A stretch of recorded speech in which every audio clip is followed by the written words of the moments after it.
امشب در 24 پایان بی‌نتیجه دور جدید مذاکرات ایران و کشورهای اروپایی در ژنو. تهران میگه اروپا و شورای امنیت باید به دیپلماسی زمان بدن. Iran's Islamic Revolutionary Guard Corps, the IRGC, as a terrorist organization. طوفان در روابط تهران و کامبرا بعد از افشای نقش جمهوری اسلامی در حملات یهود ستیزانه. استرالیا میگه سفیر ایران باید بره و سپاه رو هم به زودی گروهی تروریستی اعلام میکنه.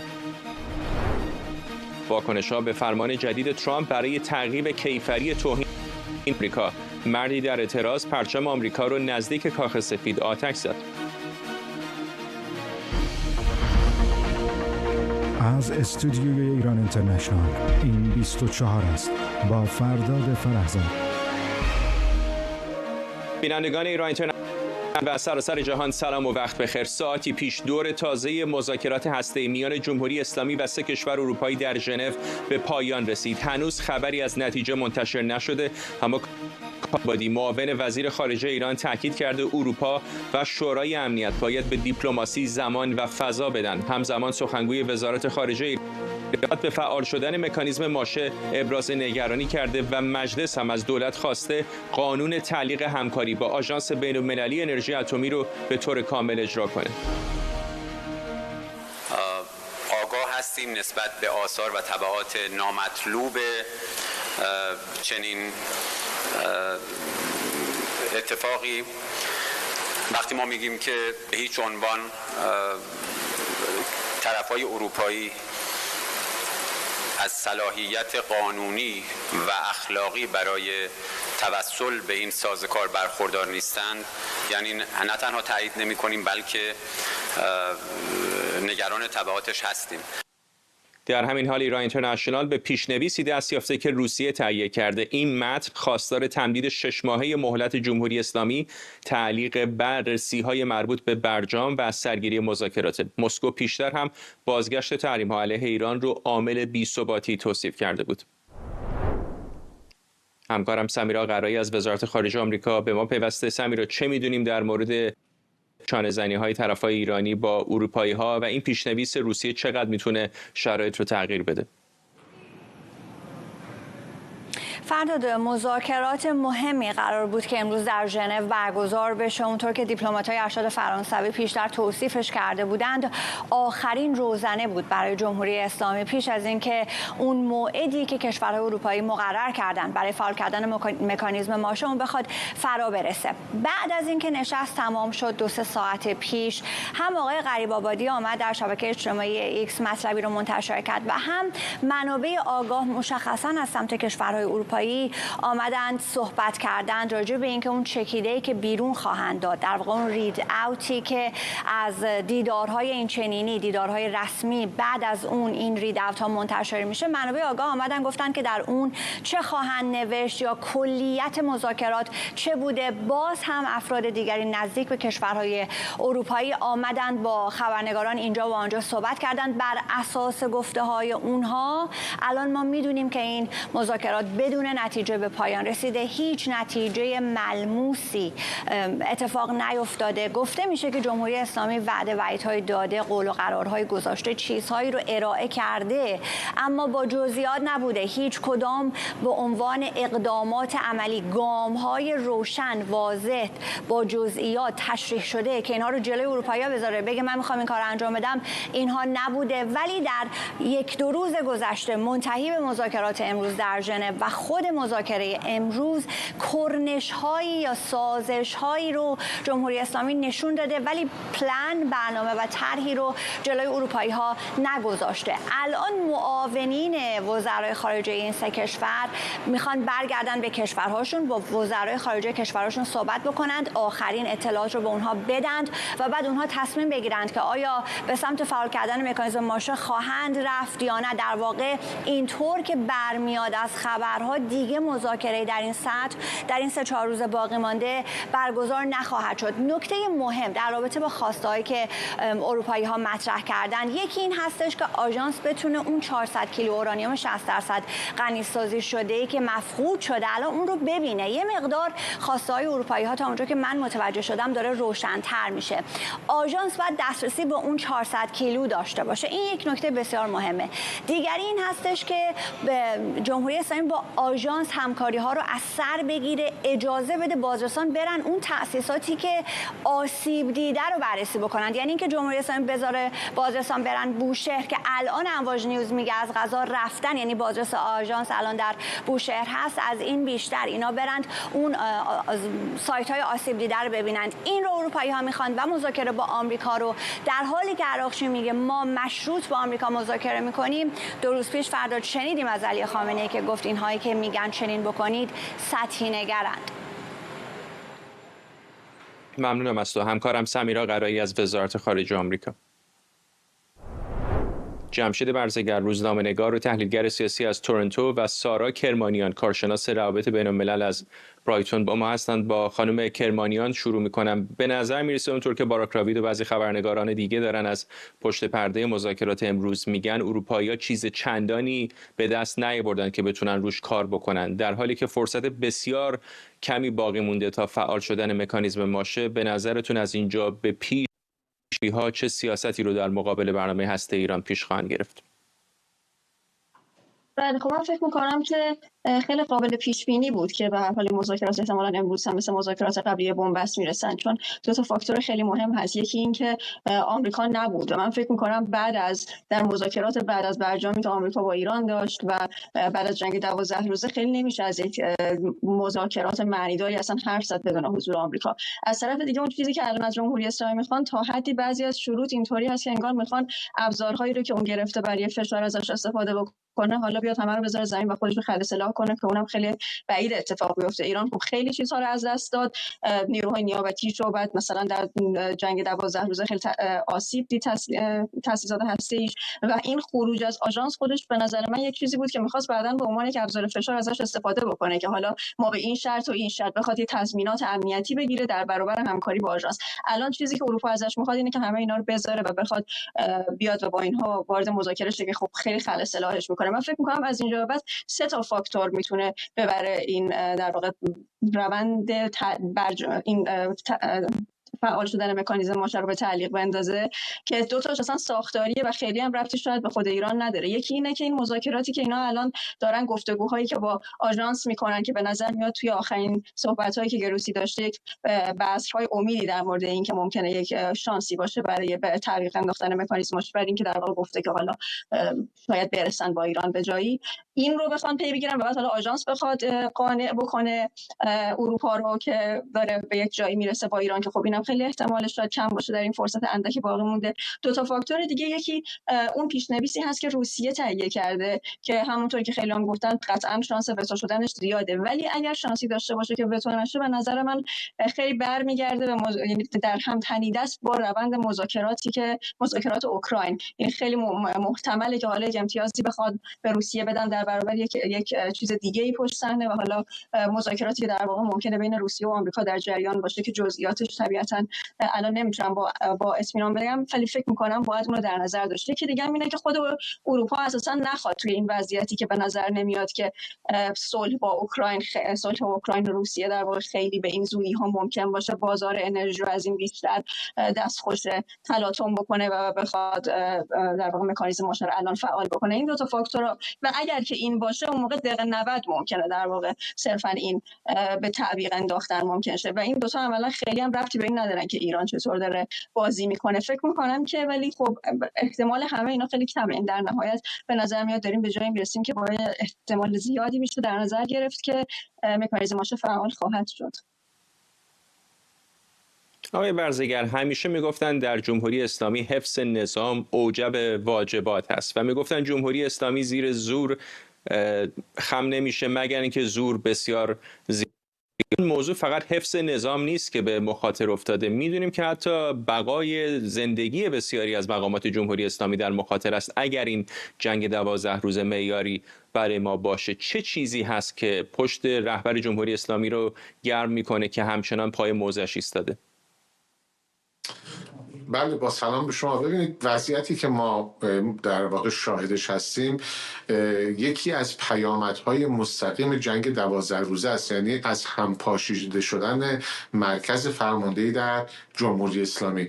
شما ببینید در همین 2 روز پیش علی خامنه ای به صراحت داره میگه که مذاکره با آمریکا مشکل رو حل نمیکنه. کسانی که دل به مذاکره با آمریکا بستن ظاهربین هستن و البته این نکته رو به درستی واقعا میگه. اینجا صادقانه داره صحبت میکنه که میگه مسائل بین ما یعنی جمهوری اسلامی و آمریکا یا غرب به طور کلی حل ناشدنی است. با این اتفاقات در واقع این مسائل و مشکلات حل نمیشه، نه با جنگ 12 روزه هم که نیمه تمام موند، نه با مذاکراتی که 2 دهه است در واقع جریان داشته. میبینید که این مسائل حل نشده. اما از طرفی اگرچه نیروهایی در داخل حکومت میفهمند که چقدر اوضاع بحرانی و خطرناک است و مسئله فعال کردن مکانیزم ماشه بسیار بسیار جدی است، در این حال عده‌ای هم تصور میکنند که باید تا آخرین لحظه مقاومت بکنند و تا حدی هم روی در واقع کمک‌های روسیه و چین حساب میکنند. اما واقعیت هم این هستش که دست روسیه و چین طبق قطعنامه 2231 خالی است. یعنی اگر یکی از این 3 کشور در واقع 2 کشور فرانسه یا بریتانیا در شورای امنیت بیان در واقع و مکانیزم ماشه رو فعال بکنند که مهلتش جمعه 9 شهریور به پایان میرسه، چین و روسیه قدرت وتو کردن اون رو ندارن. مانوری هم که دیروز روسیه نشون داد بعد از صحبت‌هایی که هم عراقچی با لاوروف داشت و هم پزشکیان با پوتین، من برای شانس چندانی براش نمیبینم مگر اینکه واقعا آمریکا و اسرائیل موافقت بکنن. منتها ببینید اروپا شروط کاملا روشن و صریحی گذاشته، از جمله اینکه دسترسی به اون 400 کیلوگرم اورانیوم با 60% غلظت فراهم بشه، دسترسی به سایت‌های بمباران شده فراهم بشه و مذاکرات با آمریکا از سر گرفته بشه. آنچه که ما امروز از جسته و گریخته از صحبت‌های مقامات جمهوری اسلامی و همینطور خبرهایی که از منابع دیپلماتیک 3 کشور اروپایی شنیدیم این هست که جمهوری اسلامی به هیچ یک از این شروط پاسخ روشن و دقیقی نداده و این قرار هست طبق ضرب الاجلی که در واقع کشورهای اروپایی گذاشتن باید تا 31 آگوست تا 9 شهریور این پاسخها به طور قطعی یعنی راهکارهای عملی داده بشه. در جمهوری اسلامی یک آشفتگی وجود داره در این مورد، در این حالی که میدونن پیامدهای فعال شدن مکانیزم ماشه چیست، در این حالی که میدونن در مقامی نیستن که شرط و شروط بگذارن ولی باز این حرفا رو میزنن. شما میبینید عراقچی قبلا اومده بود شرط گذاشته بود برای مذاکره با آمریکا که باید بیان غرامت بپردازن، که واکنش تند ترامپ رو داشتیم که گفت این حرفا زشت و زننده است و اساسا به شدت رد کرد. الان اومدن شرط گذاشته، همین امروز عراقچی گفته که اگر آمریکا تضمین بده که به ما حمله نکنه ما وارد مذاکره میشیم. خب کشوری که تونسته حمله کرده و تا اینجا در واقع پیروز بوده بر چه اساسی باید بیاد چون این تضمینی بده؟ بنابراین با موضعی هم که در این آشفتگی طیفی از قدرت یعنی جناح علی خامنه ای گرفته، به نظر میرسه که ما داریم حرکت میکنیم به سمت فعال شدن مکانیزم ماشه و جمهوری اسلامی از این راه گریزی نداره. فضای عمومی در جهان رو هم ببینید، اتفاقی که در استرالیا افتاد و واکنش‌هایی که در اونجا دولت استرالیا نشون داد طبیعتاً فشار رو بر اتحادیه اروپا، 3 کشور اروپایی زیاد میکنه و قطعا باید نقش اسرائیل رو و آمریکا رو هم در این میان در نظر گرفت. اونها با دادن چنین مهلتی به جمهوری اسلامی بدون اینکه اقدام عملی جمهوری اسلامی انجام بده توافق نخواهند کرد. من فکر میکنم که اتفاق محتمل در واقع فعال شدن مکانیزم ماشه باشه، مگر اینکه در 2-3 روز آینده یک اقدام ضربتی صورت بگیره که نشانه هاش فعلا دیده نمیشه در جمهوری اسلامی. خانم کرمانیان، تنها راهی که شاید بتونه یه مقدار به تعویق بندازه شاید هم پیشنویس روس‌ها باشه. فکر میکنید که واقعا مسکو میتونه راهگشا باشه برای جمهوری اسلامی یا دست کم براشون زمان بخره؟ بله، من همونطور که گفتم بنظرم سه تا چیز وجود داره، سه عامل وجود داره که ممکنه بتونه این وسط نقش راهگشایی بازی کنه و مهمترین شاید همین باشه که شما اشاره کردید. من فکر میکنم که واقعا نمیتونم با قطعیت این سوال رو جواب بدم، به این خاطر که همونطور که گفتم فکر میکنم اگر که احتمالی باشه، اگر شانسی باشه که بخواد این گزینه کار بکنه، خیلی برمیگرده به روند مذاکرات در واقع اوکراین و روسیه و به اینکه در واقع چه داد و ستدی اونجا داره اتفاق میفته. چون خب به هر حال یک مسئله مهمی که هست اینه که اگر تحریم ها برگردن مکانیزم ماشو فعال بشه، نمیشه گفت که حالا 100% روابط ایران و روسیه 100% حالا به اون پایبند خواهد بود و مبادلات تسلیحاتی اینها رو جلوش رو 100% خواهد گرفت. ولی به هر حال خیلی میتونه اینو برای روسیه هزینه‌شو بالاتر ببره. اخیراً هم خب پروژه کریدور زنگ زور بود که الان دیگه داره تبدیل میشه به مسیر ترامپ که خود همون هم یک سدی در مسیر تبادل تسلیحاتی ایران و روسیه ایجاد کرد. این میتونه روی جنگ اوکراین تاثیر بذاره. به همین خاطر در واقع روسیه منافع خودش الان تا یه حد زیادی به نظر من متأثر هست که ترجیح میده که اینجا یه میانجیگری انجام بده. ولی فکر میکنم اگر که بخواد این راه حل در واقع مثمر ثمر بیفته، خیلی برمیگرده به اینکه روند مذاکرات اوکراین چطور پیش میره و آیا احیانا موفق میشه پشت پرده بخواد داد و ستدی بکنه یا نه. ممنونم از هر دوی شما. سارا کرمانیان از برایتون و جمشید برزگر از تورنتو. وزیر خارجه ایران اتهام‌های استرالیا درباره نقش تهران در حملات یهود ستیزانه رو بی‌معنا خونده و مدعی شده جمهوری اسلامی خودش حافظ جوامع یهودی و کنیسه‌های اونهاست. عباس عراقچی در واکنشی تند نخست وزیر استرالیا رو سیاستمداری ضعیف توصیف کرده که با اسرائیل همسو شده. این موضع‌گیری بعد از اونه که دولت استرالیا اعلام کرد سفیر ایران رو اخراج و سفارتش رو در تهران تعطیل میکنه. همزمان کامبرا سپاه پاسداران رو در فهرست گروه‌های تروریستی قرار داده، اقدامی که با استقبال اسرائیل روبرو شده. بعد از واقعه وحشتناک 7 اکتبر شاهد تعدادی از حملات یهودی ستیزانه علیه جامعه یهودیان استرالیا بوده ایم. صریحاً گفتم که این نوع حوادث جایی در استرالیا ندارند. از سازمان امنیت استرالیا و پلیس فدرال کشور خواستم که فوراً در این مورد تحقیق کنند. سازمان امنیت استرالیا اکنون اطلاعات معتبر کافی جمع‌آوری کرده و نتیجه عمیقاً نگران کننده این است که دولت ایران حداقل 2 مورد از این حملات را هدایت کرده است. این کاملاً غیر قابل قبول است و دولت استرالیا در واکنش به آن اقدامات قاطعی را اتخاذ می‌کند. به سفیر ایران در استرالیا اطلاع دادیم که او اخراج خواهد شد. ما فعالیت سفارت خود در تهران را به حالت تعلیق درآورده‌ایم و همه دیپلمات‌های ما اکنون در یک کشور ثالث در امنیت هستند. همچنین اعلام می‌کنم که دولت من سپاه پاسداران انقلاب اسلامی ایران را در فهرست سازمان‌های تروریستی قرار خواهد داد. در همین حال گزارشی از بنیاد دفاع از دموکراسی‌ها مدعیه که ایران از طریق شبکه نیابتیش موسوم به محور مقاومت با مرکزیت سپاه پاسداران فعالیت‌های تروریستی جهانی رو هدایت می‌کنه. گزارش این بنیاد نشون میده آمریکا با اعمال تحریم کامل علیه سپاه پاسداران، حزب الله، حماس، حوثی‌ها، جهاد اسلامی فلسطین و وزارت اطلاعات ایران رویکردی سختگیرانه در پیش داشته. با این حال استرالیا، کانادا، نیوزیلند و اتحادیه اروپا در تحریم کامل این گروه‌ها. استرالیا و نیوزیلند علیه سپاه و وزارت اطلاعات هیچ اقدامی نکردند و کانادا اطلاعات رو تحریم نکرده. اتحادیه اروپا تنها تحریم‌های جزئی علیه حزب الله و وزارت اطلاعات اعمال کرده و علیه حوثی‌ها و سپاه پاسداران اقدامی نکرده.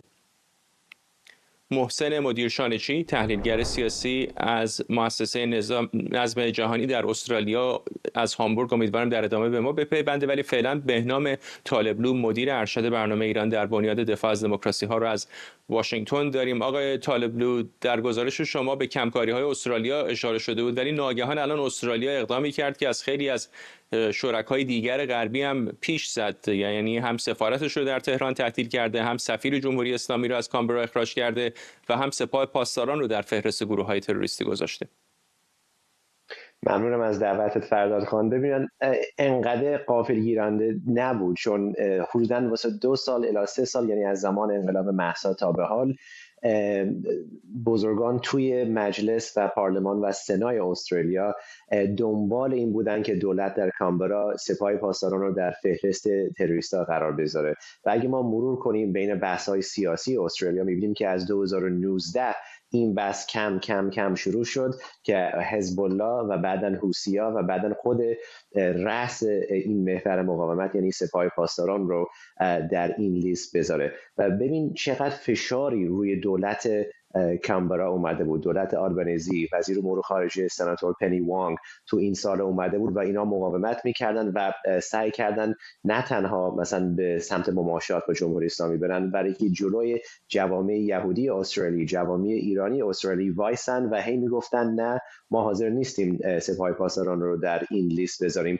و ببین چقدر اطلاعات دقیق بود، ببین چقدر فشار زیاد بود، ببین چقدر نفوذ امنیتی این نهاد تروریستی زیاد بود که این دولت ناچار بود این عکس العمل که شما فرمودی رو از خودش نشون بده. در بسیاری از شهرهای اروپایی هم میدونیم که جمهوری اسلامی اقدامات تروریستی زیادی انجام داده. چقدر فکر میکنید که اقدام کامبرا میتونه راه رو باز بکنه برای شرکای اروپایی که دست به اقدامات مشابه بزنن؟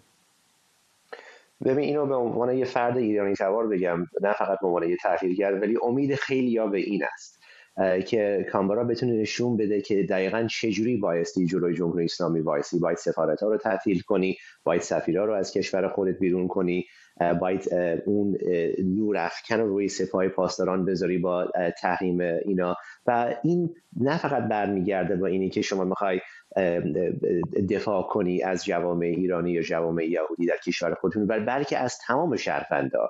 ببینید این یک ابزاریه، این قرار گرفتن در فهرست تروریستی که قوای دادگستری رو به اصطلاح در هر کشوری رو فعالتر میکنه در بحث‌های امنیت ملی و در نیروی انتظامی رو، نیروی اطلاعاتی رو تشویق میتونه بکنه که برن علیه این نهاد و جاهایی که این نهاد تشکیلاتی داره در اون کشورها، یعنی در اتحادیه اروپا یا انگلیس که هنوز سپاه پاسداران رو در فهرست تحریم‌ها قرار ندادن، عمل کنه و بذاره. آقای مدیر شانچی هم به ما پیوستن. آقای مدیر شانچی، شما خودتون در استرالیا زندگی میکنید، هرچند الان از هامبورگ به ما پیوستید. به نظرتون چه شد که یک دولت کارگری استرالیا چنین تصمیم دیپلماتیک سنگینی در مقابل جمهوری اسلامی گرفت؟ فردا خوشحالم که در کنارت هستم. سوال بسیار خوبی هستش. ببین بخشی از رأی آوردن دولت لیبر همراه با گرین در واقع در انتخابات اخیر که یک انتخابات بسیار عجیب بودش در تاریخ مدرن استرالیا، برای اولین بار یک حزب تونستش برای بار دوم نه تنها میزان آرایش رو کمتر نکنه بلکه بیشتر بیاره. یه بخشش بابت این بودش که تونستش از در واقع معضل غزه، جنگ غزه، به عنوان یک عامل اجماع ساز برای رای دهندگان خودش استفاده بکنه و آنها رو پای صندوق‌های رای بیاره. خب ما اینو در کمپین‌های قبل از انتخابات می‌دیدیم و همینطور در بعدش هم می‌دیدیم که عملاً موفق بودش. حزب گرین در کنار در واقع حزب لیبر یکی از فعالینی هستش که در واقع حمایت میکنه از مسئله به رسمیت شناختن دولت فلسطینی. موضوع به صورت خاص این موضوع از کجا شروع شد؟ در حدود یک هفته پیش بودش در کنار در واقع دولت انگلستان آقای نخست وزیر استرالیا تصمیم میگیره که در کنار در واقع انگلستان به رسمیت بشناسه یا شناسایی بکنه دولت فلسطینی رو. از اونجا بودش که آقای نتانیاهو یک توییتی میکنه. اون توییت به این اشاره میکنه که شما دارید به در واقع یهودیان خیانت میکنید با این کار و عملاً باعث میشوید که یهودی ستیزی با این به رسمیت شناختن و شناسایی افزایش پیدا بکنه. پشتبند اون داستان یک نامه سرگشاده‌ای رو منتشر میکنه که بسیار عجیب بود که در واقع سیاست ورزی داخلی استرالیا به عنوان پرسونال اتک ازش یاد میکنن. توی این نامه به دو مورد یهودی ستیزی اشاره میکنه آقای نتانیاهو که باز هم خیلی عجیب بود. یکیش دوتاش در ملبورن بود که یکی از این مواردی هستش که در واقع الان منتسب میشه به سفیر جمهوری اسلامی در کمبرا و اشاره میکنه که آقا شما در مقابل این نوع از یهودی ستیزی‌ها یکی در رستوران و یک مورد دیگر در یک کنیسه هیچ کاری نکردید و در ادامه این نامه بهش فرصت میده که تا سپتامبر باید تغییرات عمده‌ای در رویکردت نسبت به یهودی ستیزی انجام بدی. این هم بذار در کنار این که ما در 2 هفته اخیر بزرگترین راهپیمایی‌هایی رو که در دولت‌های غربی برای دفاع از غزه داشتیم، در سیدنی با جمعیت حدود 100,000 نفر، در ملبورن با جمعیت حدود 100,000 نفر، به گفته پلیس 10,000 نفر، به گفته برگزار کنندگان 100 و همینجور در بریزبین 3 شهر اصلی با همین جمعیت حدود مثلا 50,000 نفر برگزار شده بودش. و این خودش یک موضوع دیگری بودش که در واقع بین آقای نتانیاهو و آقای نخست وزیر در واقع استرالیا یک جدال لفظی به وجود بیاد و در نهایت منجر به این شدش که ما می‌بینیم یکی از این مواردی که خود آقای نتانیاهو در نامش اشاره میکنه که خب بیایید برای این یک چاره‌ای بجو، آقای نخست وزیر استرالیا در واقع میاد منتسب میکنه به سفیر جمهوری اسلامی. یه رویکرد دیگه هم داره، حالا در بخش بعدی من ازش در واقع بهش اشاره خواهم کردش. حتما. آقای طالبلو، شما چقدر این نکته رو حائز توجه میدونید؟ چون علیرغم اینکه بالاخره همدلی قابل توجهی در سطح بین‌المللی حتی در کشورهای غربی برای فلسطینیان و ساکنان غزه وجود داره، به دلیل مصائبی که اونها در این جنگ با اسرائیل دارن تحمل میکنن، سینه چاکان زیادی برای جمهوری اسلامی در جهان وجود نداره. چقدر فکر میکنید که یک معادله سیاسی بوده توسط کامبرا، چون هزینه چندانی نداشته که بخواد روابطش رو با جمهوری اسلامی قطع بکنه، ولی امتیاز قابل توجهی هم به اسرائیل میتونه به حساب بیاد؟ دقیقاً بستگی به اون امتیاز و سنگین سبکی اون دولت داره و چه اتفاقایی در این هفته اخیر گذشته بود در خود استرالیا که میخوان گرامی الان اشاره کرده بود به اون. ولی اینو بگم دقیقاً یک بحث 6 ساله بود، حتی یعنی از 2019 اینه که استرالیا بره سمت تحریم کردن، یعنی این رو نه فقط در چارچوب سیاسی ببینه ولی در رابطه با سیاست خارجی خودش رو ببینه، در رابطه با افزایش تحریم‌های تروریستی علیه این تشکیلات محور مقاومت، یعنی همون حماس و همون حزب الله و حوثی‌ها و نهایتاً خود رأس این محور مقاومت خود سپاه پاسداران. ولی شکی نیست که هر تصمیمی در رابطه با سیاست خارجی همزمان تصمیم سیاسی هم هست. آقای شانشی، می‌خواستید به نکات دیگری اشاره بکنید، شاید الان فرصت بدی نباشه. بله، ببینید سیاست‌های دولت لیکود به رهبری آقای نتانیاهو بعد از به قدرت رسیدن در سال 2009 تا الان یک نوع استفاده از اسلامگرایی افراطی هستش برای اینکه بتونه جایگاه خودش رو در هم اسرائیل تثبیت بکنه، همین که در واقع دستاوردهای ویژه‌ای داشته باشه. ما اون چیزی که در واقع ازش یاد می‌کنیم یه سایکله، یه چرخه است که بهش میگیم ثرت، ایجاد تهدید مشروع، اینسنتیو گرفتن، یعنی در واقع بره امتیازاتی از دولت‌های غربی بگیره، این تهدید مشروع بتونه بفروشه و در نهایت لورج برسه به اون امتیازی، در واقع دستاوردی که میخواد انجام بده. به آقای نتانیاهو کاری که الان داره میکنه افزایش سرزمین هستش، در واقع به فکر گسترش سرزمین هستش، یکی در غزه، یکی در وست بانک.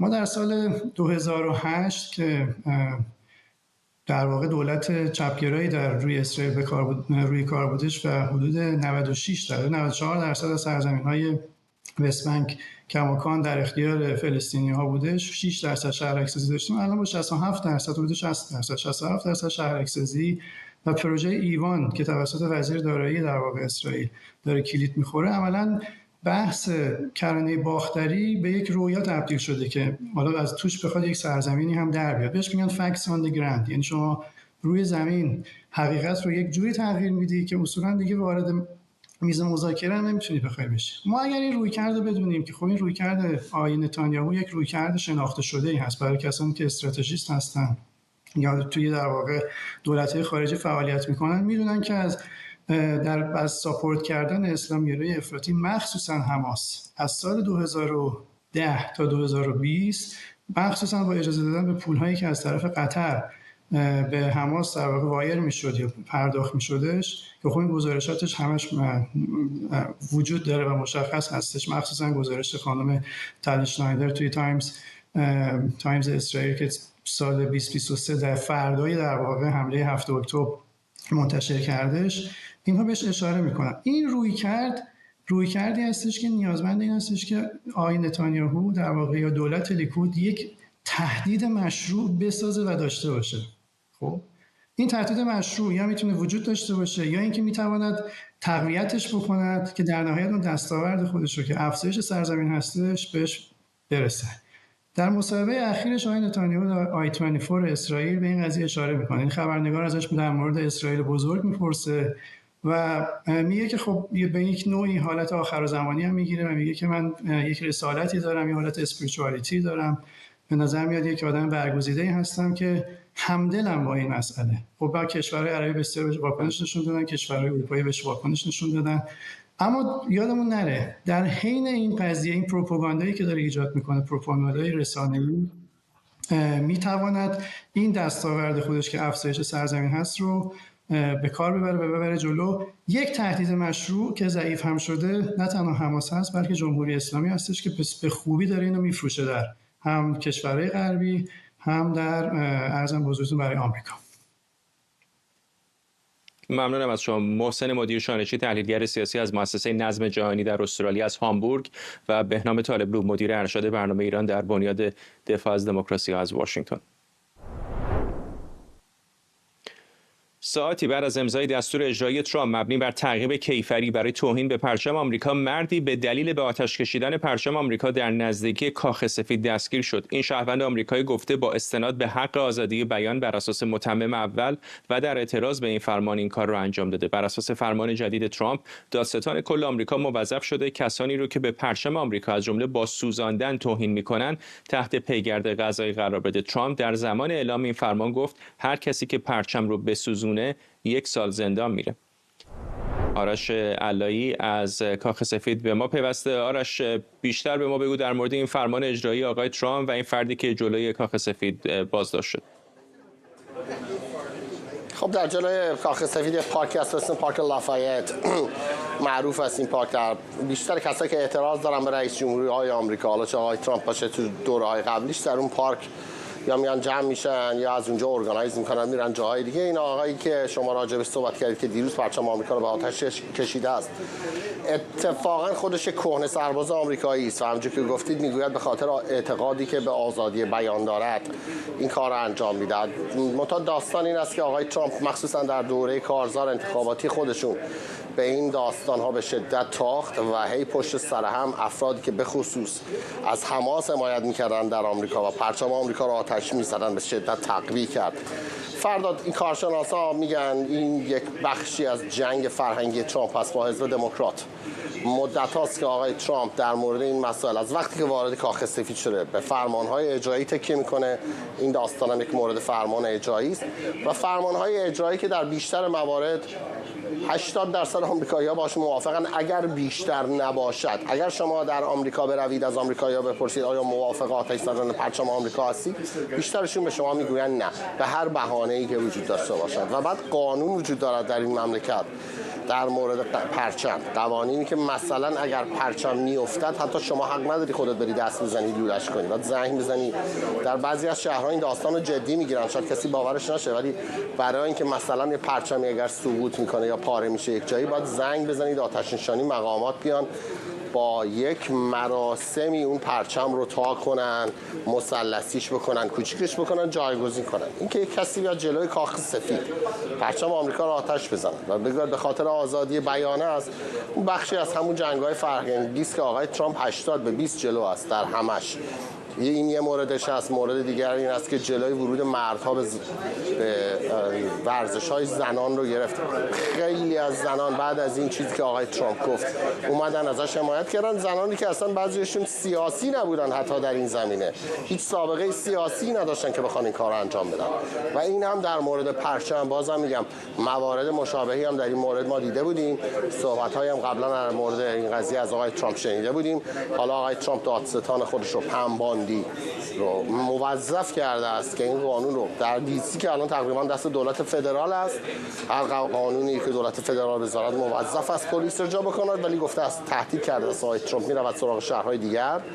و بعدم در آخرین فرمانی که گذاشته است آزادی بدون ضمانت نقدی رو آقای ترامپ در واشنگتن دی سی ممنوع کرد. یک قوانینی وجود داشت شهرهایی که معمولا در واسط دموکرات‌ها اداره میشوند میگویند به خاطری که طبقه فقیر قدرت دادن اون وجوه نقدی رو ندارن بنابراین آزادشون میکنن، ولی الان آقای ترامپ میگوید دیگه دوران این داستان هم به سر رسیده است. ممنونم از تو آرش علایی، خبرنگار ما در کاخ سفید. آرش آرامش، حقوقدان و کارشناس امنیت ملی هم از کلرادو به ما پیوسته. آقای آرامش، میدونیم که این داستان آتش زدن پرچم موضوعی تاریخی و طولانی هست در آمریکا، به خصوص از دوران جنگ ویتنام، و به کرات هم به دیوان عالی رفته و تقریبا همیشه هم دیوان عالی به نفع حق سوزاندن پرچم رأی داده. چه چیزی در زبان فرمان اجرایی آقای ترامپ این بار متفاوت هست که او گمان میکنه که فرمان او به چالش کشیده نخواهد شد در دیوان عالی؟ هر کسی که در این کشور حالا چه خدمت نظامی کرده چه نکرده، ولی خود بنده حتی من هیچ وقت خوشحال نمیشم که پرچم ایالات متحده سوزانده بشه، بهش توهین بشه. پرچمی هستش که خیلی ها در ضمن داشته باشید، هیچ کس از کسانی که خدمت نظامی یا غیر نظامی کرده به پرچم قسم نمیخوره، به قانون اساسی قسم میخوره، ولی اون پرچم بالاخره یک نمادی است. اما اینکه چی شما رو خوشحال میکنه یا عصبانی میکنه یا ناراحت میکنه نباید معیار قضاوت قضایی باشه. متمم یک قانون اساسی بسیار صریح این رو میگه. سال 1989 پرونده‌ای که رفت در دیوان عالی کشور به اسم آقای جانسون و علیه ایالت تگزاس، و دوباره سال 1990 پرونده دیگه به اسم ایالات متحده علیه آیشمن. این دو پرونده هر دو به صراحت میگن که سوزاندن پرچم که یک نماد بسیار مهمی است، با وجود اینکه مهمه ولی خلاف متممه که قانون اساسی نیست. منظورم چیه؟ شما اگه بیاد به یکی افترا بزنید، اون شخص میتونه علیه شما شکوای قضایی بیاره. شما اگه بیاد به کسی تهمت بزنید یا تهدید بکنید، ولی دولت، نه شخص خصوصی، حکومت نمیتونه شما رو برای استفاده از حق آزادی بیان، آزادی‌های بیانی یا اکسپرشن، آزادی‌های عملی که اونها هم یک جور آزادی بیان حساب میشن، شما رو به زندان بیاندازد. این که آقای ترامپ بعضی از کارهایی که میکنه 80-20 که البته این هم من دارم به گزارش قبلی اشاره میکنم که اون هم خودش کاملا حرف درستی نیست، ولی اصلا بگیم به بعضی از این احکام حکومتی ایشون دست بالا رو داشته باشه، این صرف قانونی بودنش نمیشه. موقعی بودش که در خود همین مملکت در بعضی از ایالات سیاه‌پوستا رو راه نمیدادن در اماکن عمومی، بعضی از ایالات جنوبی، همینجا نه. اکثریت قریب اتفاق مردم اون ایالات هم موافق این قضیه بودن، اصلا دوست نداشتن سیاه‌پوستا، رنگین پوستا برن در اماکن عمومی، جای مجزا، و حتی شیر آبخوریشون هم جدا بود. دیوان عالی کشور ولی اینجا مرکز رسیدگی به قول معروف پاپولاریتی یا محبوب بودن عقاید نیست. مسئله اینجاست، ممکنه یک چیزی محبوب باشد ولی نقض صریح قانون اساسی است. قانون اساسی اونجا نیستش که بگه چی محبوبه چی نیست. بعضی موقع خیلی چیزا ممکنه که مردم بخوان انجام بدن، بیان بزنن له کنن طرف مقابل رو، بزنن مخالف سیاسیشون رو هزار بلا سرش بیارن، ولی نمیتونن. یا خیلی موقع مردم میخوان کسی که آمده جرم جنایتی انجام داده در زندان خوششون بیاد اون رو شکنجه هم بکنن، ولی متمم 8 قانون اساسی هست. خیلی از اون این ور قضیه چپ‌ها شاید بخوان حق اسلحه رو از مردم بگیرن، بگن که بله اینجا این همه کشتار میشه سالانه در امریکا، 36 تا 43 هزار نفر آدم به خاطر اسلحه کشته میشه، ولی خب متمم 2 قانون اساسی جلو میگیره از اینا. به خاطر این میگم متمم 1 تا 10 بیل آف رایتس یا حقوق اصلی شهروندان خیلی موقع چه راستی ها چه چپی ها ممکنه یا چیزای خوششون بیاد یا نیاد، ولی اون معیار نیست. نکته بعدی، در این حکم حکومتی که آقای ترامپ مثلا صادر کرده و واقعا شرم‌آوره، یک بار حرف زندان زده نمیشه. به خاطر طرفدار ایشون بعضی موقع خیلی خوشحال میشن، یه چیزای نمادین رو میاره بالا، ولی داره عملا سرشون طبق معمول شیره میماله. یک خط نگفته که کسی زندان میره، میگه enhanced enforcement. حتی نمیاد به وزیر دادگستری یا دادستان کل کشورم میگه فلان کار خاص رو بکن، میگه enhanced enforcement، اعمال قانون رو بیشتر بکن. ولی خب در کنفرانس خبری که داشت با معلول باز کنیم آقای آرامش، همین دست دادستانی رو باز نمی‌کنه که مثلا بگه در مورد همین آتش زدن پرچم در نزدیکی کاخ سفید بگه که شما در حیاط خونه‌تون میتونید آتش بزنید، ولی چون آتش مثلا در نزدیک یک پارک زدی ممکنه کسی رو به خطر بندازه. منظورم شروع بکنم به پیدا کردن بهانه‌های فنی به جای بهانه قانون اساسی. من خبرنگار نیستم، تحلیلگرم و به خاطر همین هیچ تعهدی ندارم که بیام حقیقت رو بگم. خبرنگار باید اونجا حقیقت رو، واقعیت رو برسونه، چیزی نباید بیاد به قول معروف طرفداری فلان حزبی و اینها بکنه. من یک تحلیلگرم و درس حقوقی هم خوندم و الانم به کار وکالت مشغولم و آنچه که الان به شما میگم بر اساس تحلیلی که از قانون اساسی نه بنده بلکه دیوان عالی کشور داره. شما اگر بیاید این پرچم آمریکا رو داخل سینما آتش بزنید، بله ممکنه خطر آتش سوزی داشته باشه، ولی کسانی که الان میخوان پرچم ارزم به حضور شما آمریکا آتش زدن متوقف بشه، پس فردا ممکنه یکی بیاد، ولی ممکنه خیلی از قرآن سوزی خوششون بیاد. من فکر میکنم کسی که هیچ چیز مقدس نیست، بازم میگم این بحث پرونده مدنی نیست، حکومت نباید حق داشته باشد شما رو به خاطر بیان سیاسی یا بیان اصلا بیان بدون مقصود بیاد محاکمه و زندانی یا جریمه نقدی بکنه. اونهایی که امروز خوشحالن این پرچمی که خیلی ما براش خدمت کردیم، خیلی از اونام که دور بر آقا ترامپ بزنن یک روز کنن 5 دقیقه هم یونیفرم مملکت رو نپوشیدن و خیلی به قول معروف 2 قرتونی میشونن بالاست و فکر میکنن که به همه چی رفع، از همه وطن پرستار و وطن پرستر شدن. ولی اگر الان میخوایم پرچم سوزی رو متوقف بکنید، بندم دوست ندارم پرچم سوخته بشه، ولی این حق رو میدم به یک مخالف سیاسی که پرچم جمهوری اسلامی، پرچم شیر و خورشید، پرچم آمریکا، پرچم آرژانتین، پرچم اسرائیل، پرچم لا اله الا الله بسوزونه، پس فردا یکم بیاد میگه آقا قرآن سوزی نباید باشه چون باعث ایجاد خشونت میشه، انجیل سوزی نباید باشه. ببینید محدودیت‌های اینطور که ایجاد میکنید تا موقعی که برای خودتون خوبه و میاد به دروغ یه چیزی رو مطرح میکنید خوشتون میاد، ولی پس فردا همینایی که اینقدر ضد اسلام هستن، همینایی که اینقدر ضد مهاجرت هستن، پس فردا اگر اومدن مثلا سوزاندن قرآن رو یا توهین به قرآن رو یا توهین به فلان مهاجر هم غیر قانونی کرد یک رئیس جمهور دموکرات در آینده، آیا این واقعا کار خوبیه؟ نیست. دوم، پرونده دیگه بوده حتی در که یک کسی در دادگاه رفت با یه تیشرتی، حالا نمیخوام به انگلیسی بگم ولی نوشته بود مثلا فلان after draft، میشه یک توهین، یعنی فلان کار رو بکن با خدمت سربازی اجباری. زمان جنگ ویتنام بود، اینا پرونده‌های سال 1971 تا 73 و دوباره 76، ولی پرونده‌های اصلی قانون اساسی و برای آزادی بیان 89 و 90 میلادی هستن. حتی اونجا دیوان عالی کشور گفت بله شما در دادگاه نمیتونید بری فحش بدی، ولی موقعی که یک تیشرتی پوشیدی و قصد اصلی اون اعتراض سیاسی هست، حتی اون هم به قصد توهین حساب نمیشه. در چه آخر خدمتتون عرض کنم، اگر صرف این که اکثریت یک جامعه، فرق دموکراسی لیبرال و غیر لیبرال اینه دیگه، در یک دموکراسی لیبرال اکثریت انتخابات میبره، سیاست گذاری میکنه، ولی نمیتونه حقوق اقلیت رو پایمال کنه.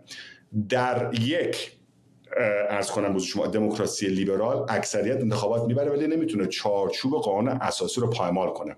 چارچوب قانون اساسی یعنی چی؟ شما اگر فردا رأی بذارید 99% مردم بیان رأی بدن به کسی که بگه من از فردا میخوام آزادی بیان رو لغو کنن، این معیار نیست، معیار قانون اساسی است. قانون اساسی چیزی داره که تا حالا هم اون رأی اکثریت رو محافظت کرده، ولی از اون مهمتر جاهای بوده که بسیاری از مسائل خیلی غیر محبوب بودن. مثلا عرض کردم زمانی بود در این مملکت که بردهداری نرم بود، حدوداً 1865 بعد جنگ داخلی این قضیه لغو شد. زمانی بود تا تصویب قوانین 1963 64 و 67 قانون دادن رأی فدرال، قانون حمایت حقوق مدنی فدرال و قانون آقای آرامش یک دقیقه بیشتر فرصت ندید، میخوام حتما اینم ازتون بپرسم. با توجه به ترکیب فعلی دیوان عالی ایالات متحده آمریکا، چقدر احتمالش رو میدید که این موضوع به دیوان عالی کشیده بشه و بعد با این ترکیب چقدر احتمال داره که رأی برخلاف دفعات قبلی بده؟ 100% کشیده خواهد شد. شما نمیتونید بیاد حق کسی رو بگیرید. یکی از مشکلات ما در مورد بحث‌های حقوقی است کسانی که در عمرشون یک پرونده قضایی نخوندن همه مدعی العموم شدن و واقعا باعث عصبانیته، دیگه باعث ناراحتی نیست آقای فرهزاد، به خصوص موقعی که شما میایید یک جوری اینجا رو وانمود میکنید برای مخاطبی که دسترسی به ایالات متحده نداره که ایالات متحده یه جوری که بیشتر نداریم آقای آرامش از چپ یا از سمت راست طوریه که به درصد آزادی بیان. ممنونم از شما. آرش آرامش شناس امنیت ملی از کلرادو با ما و ممنونم از شما که همراه ما بودید.